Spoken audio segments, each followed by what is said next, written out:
Okay guys, तो मैंने last video lecture में आपको बताया कि फ्रिक्शन का लॉस कैसे होता है और क्वेश्चन में। तो अभी हम यहाँ पे क्वेश्चन सॉल्व करके देखेंगे और देखेंगे कि लॉस प्रैक्टिकल इसको समझने की कोशिश करेंगे। ठीक है, तो हमारा क्वेश्चन है ये concrete beam of 10 metre span, concrete beam of 10 meter span and 100 mm wide, okay, and 300 mm deep is stressed by 3 cables. 3 cables हम इसको स्ट्रेस कर रहे हैं. ठीक है, the area of each cable is 200 millimeter square and the initial stress in the cable is 1200 Newton per mm square. Cable 1 is parabolic. Cable 1 is parabolic with an eccentricity of 50 mm above the centroid.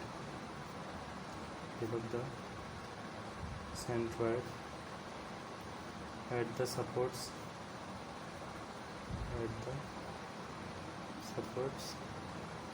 and 50 mm below at the center of the span. Cable 2 is also parabolic.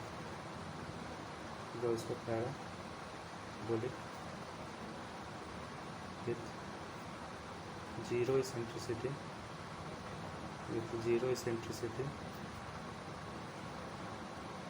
at supports and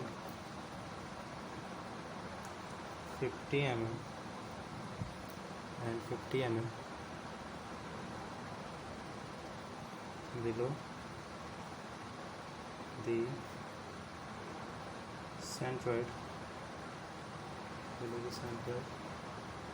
at the center of the span.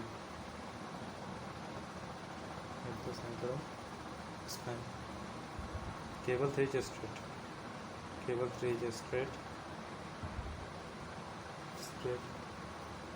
With uniform eccentricity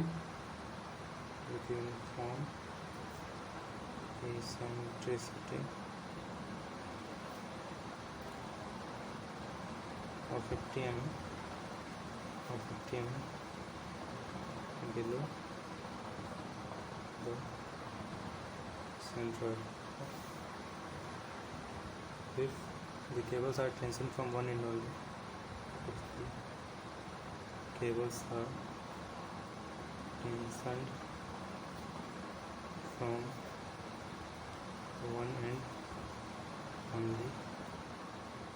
estimate the percentage loss.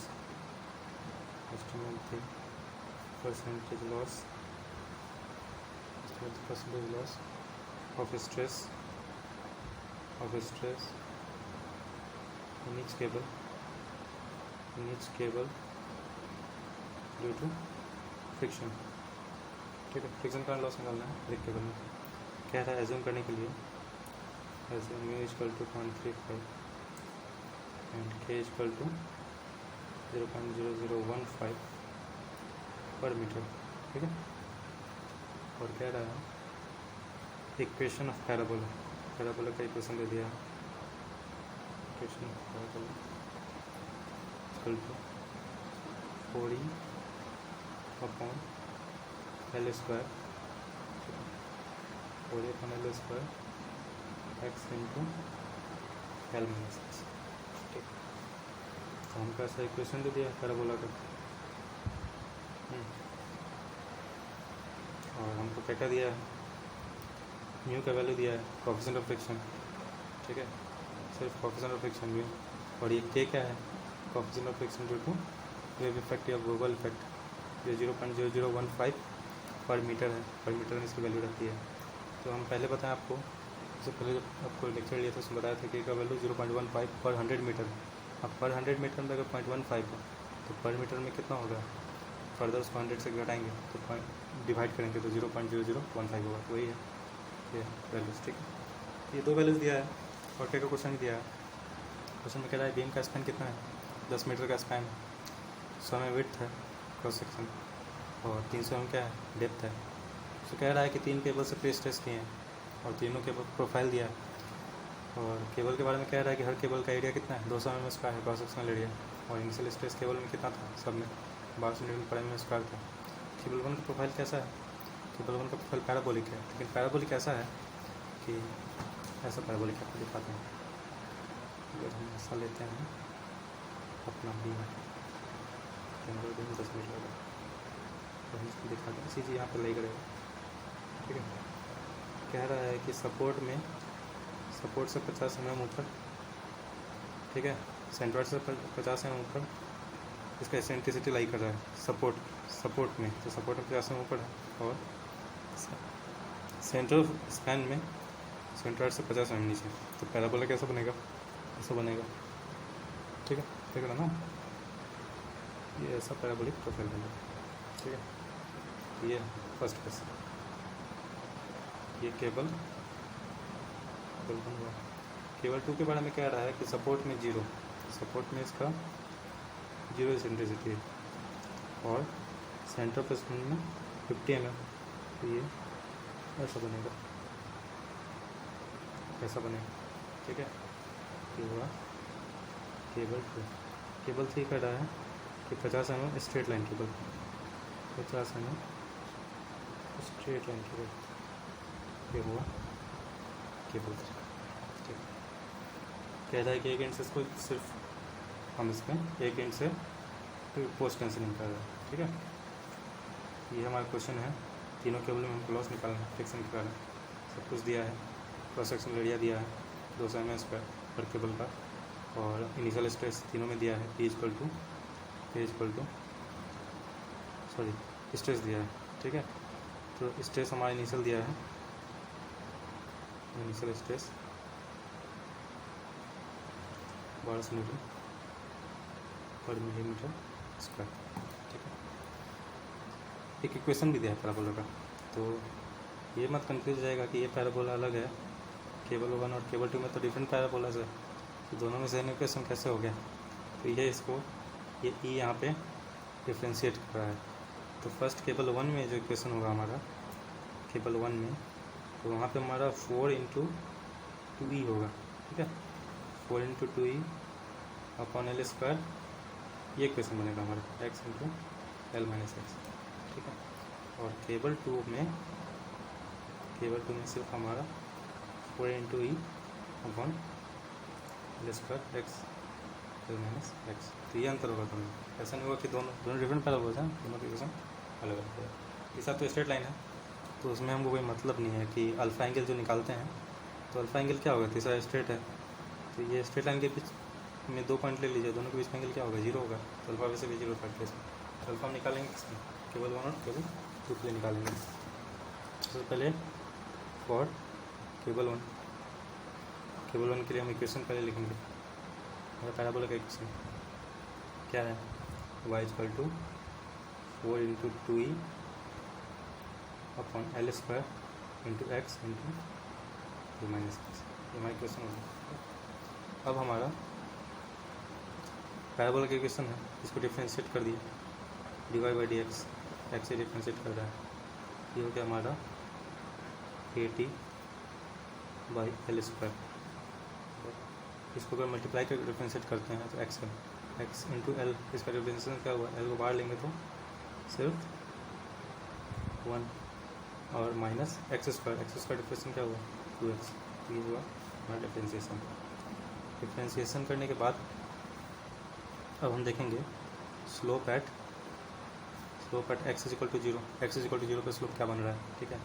तो dy by d x equal to जाके यहाँ zero डाल देंगे, तो 80 upon L square into L, यानी कि 8e upon L, ठीक। अब देखेंगे slope at x equal to L, मतलब दूसरे एंड पे, जब पूरा स्पैन के अदर एंड पे, ठीक। ये स्पैन का इनिशियल, ये लास्ट, तो होगा d y upon d x equal L डाल दीजिए यहाँ पर, ठीक है। तो 80 upon L square L minus 2 L, ठीक होता है माइनस 80 अपॉन एल, ठीक है। ये वैल्यू क्या डिनोट करा, माइनस, मतलब ये जितना एंगल है दोनों का वैल्यू क्या है, सेम है, एक्स इक्वल टू जीरो और एक्स इक्वल टू एल पे जितना स्लोप बन रहा है उसका ये निगेटिव है, तो मतलब क्या आप समझ रहे हैं, ठीक है। तो मतलब ये अगर ऐसे एंगल होगा इसका, तो इसका एंगल क्या होगा, इसका एंगल ऐसा होगा, अपोजिट डायरेक्शन, ठीक है। तो दोनों बीच का एंगल निकालेंगे तो क्या करेंगे, दोनों ऐड हो जाएगा। हम अल्फ़ा क्या होता है, slope at x equal to zero और एक्स टू एल, इस दोनों के बीच का एंगल, ठीक है। तो यही बता चुके हैं, अगर यहाँ पर ऐसा होगा और जो हमारा लास्ट ग्रुप है उसका अगर उस पर एंगल ऐसा बन रहा होगा, ठीक है, लीजिए ऐसा, तो ये एंगल क्या हो जाएगा, अल्फा हो जाएगा, ठीक है, दोनों बीच एंगल। तो ये दोनों को ऐड कर देंगे, 80 और माइनस 8, माइनस तो साइन ऐसे ऐड हो जाएगा दोनों, तो 2 इंटू 80 अपॉन एल, यानी कि 16 ई अपॉन एल। इसका वैल्यू कितना आएगा, 16 इंटू ई हमारा कितना है, एसेंट्रिसिटी 50 mm, और एल कितना है 10 मीटर है, तो 10,000 मिलीमीटर, तो 16 5 जा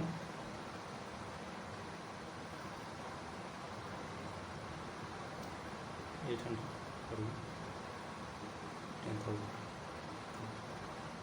ये तो 2 कट गया, तो ये 0.08, क्योंकि ये डिग्री में नहीं है एंगल, रेडियन में, लिखेंगे 0.08 रेडियंस, ठीक है, 0.08 रेडियंस हो, अगर पहला अल्फ़ा के लिए 0.08 रेडियंस। अब करते हैं फॉर केबल 2 के लिए क्वेश्चन क्या है मेरा, y equal to 4e x upon L square L minus x, इसको डिफ्रेंशिएट कर देंगे, d y upon d x equal to 4e L square यहाँ पे एल माइनस एक्स, ठीक है। ये हो गया मेरा क्वेश्चन। फिर हम सेम करेंगे काम, slope at x equal to zero, केवल 2 में भी slope at x equal to zero, ठीक है। तो कितना होगा, तो D Y by d x equal to d Y by d x का हम यहाँ पर निकाले हैं, ठीक है, d Y by d x यहाँ पर निकाले 4e upon L square L minus 2x, तो एक्स इक्वल टू जीरो डाल देंगे यहाँ पे, तो इसका वैल्यू आ जाएगा, तो एक्स इक्वल टू जीरो डालेंगे तो ये जीरो हो जाएगा, एल और एल बट एल स्क्वायर से कटेगा तो नीचे एल बचेगा, 4e अपॉन एल लिखेंगे, d y d x equal to 4e upon slope at x equal to L. अब अदर एंड पे देखा है स्लोप, तो यहाँ पे हम क्या करेंगे, एक्स एल डाल देंगे, L minus 2l, minus L बचेगा, एल से एल कटेगा तो minus 4e upon L, same चीज़ सबसे हो रहा था, तो D Y by D equal to minus 4e upon alpha क्या होगा, दोनों के बीच का एंगल, तो 2 से मल्टीप्लाई हो जाएगा, 2 4e अपॉन एल, यानी कि 80 अपॉन एल कितना 50 mm, एल कितना 10,000, तो 400 अपॉन 10,000, 4 अपॉन 100 यानी कि 0.04 रेडियंस, तो अल्फा इक्वल टू मेरा 0 रेडियंस। टू का वैल्यू कितना दिया है 0.35 दिया है, के का वैल्यू कितना दिया है के का वैल्यू दिया है 0.00 1.5, ठीक है। बहुत सारा वैल्यू आ गया, फॉर्मूला हमको पता है, ठीक है। तो केबल 1 के लिए लॉस हमारा निकालेंगे, केबल 1 के लिए लॉस। तो हमको पता है P नॉट इक्वल टू क्या होता है, sorry Px equal to P not 1 minus mu alpha plus Kx, ऐसा होता है।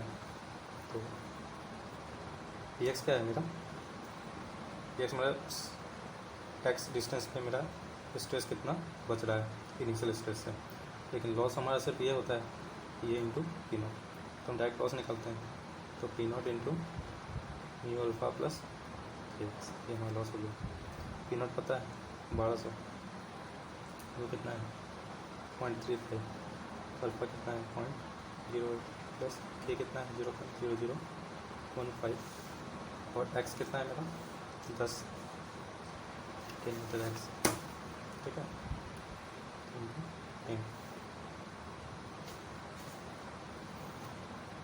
चलिए इसको हम वैल्यू में डालते हैं, तीन नोटे लिखते हैं, इसकी वैल्यू आएगी मेरी 0.35 इंटू 0.08 प्लस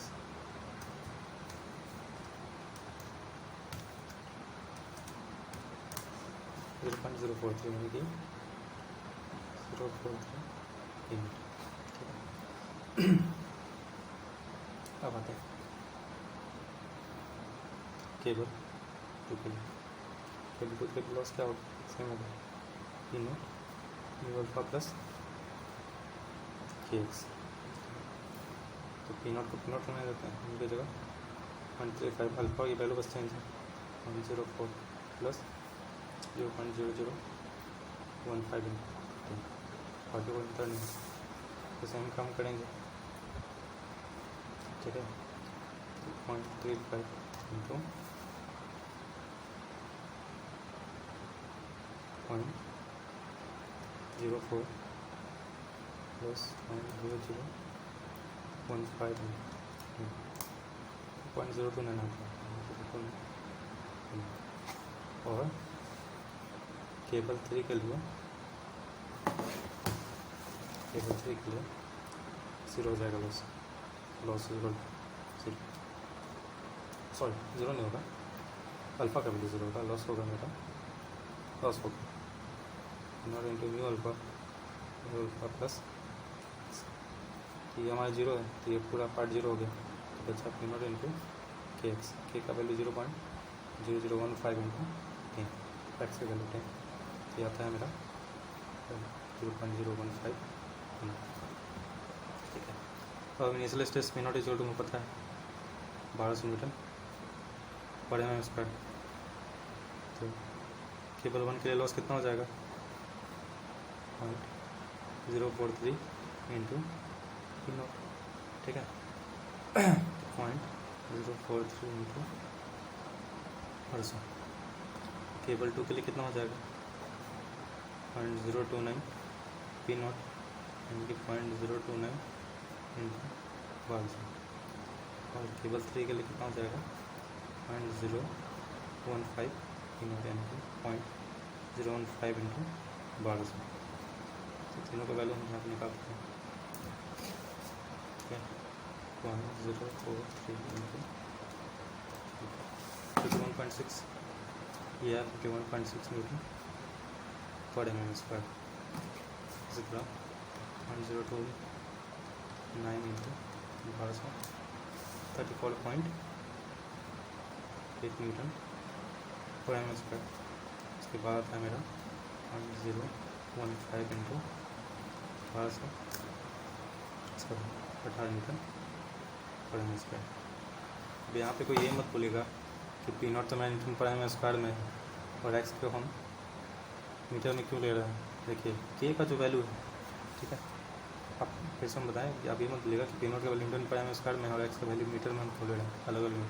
तो रीज़न ये है कि के का जो वैल्यू है वो 0.0015 मिलीमीटर पर मीटर है, मिलीमीटर पर मीटर, ठीक है। तो पर मीटर हुआ और एक्स क्या है मीटर है, मीटर मीटर कट गया, ठीक है। इसलिए हमको ये कंफ्यूजन होना चाहिए। तीनों केस में लॉस हमारा ऐसा है, ऐसे बनाएंगे। परसेंटेज भी निकाल सकते हैं इसका। 51.6 1200 का कितना परसेंट होगा आपको निकालने आता है। 34.8 1200 का कितना परसेंट होगा, और 18 1200 का कितना परसेंट होगा, तो आप निकाल सकते हैं। तो ये क्वेश्चन है फ्रिक्शन लॉस में। आगे हम पढ़ेंगे loss due to anchor slip. ठीक है, थैंक यू।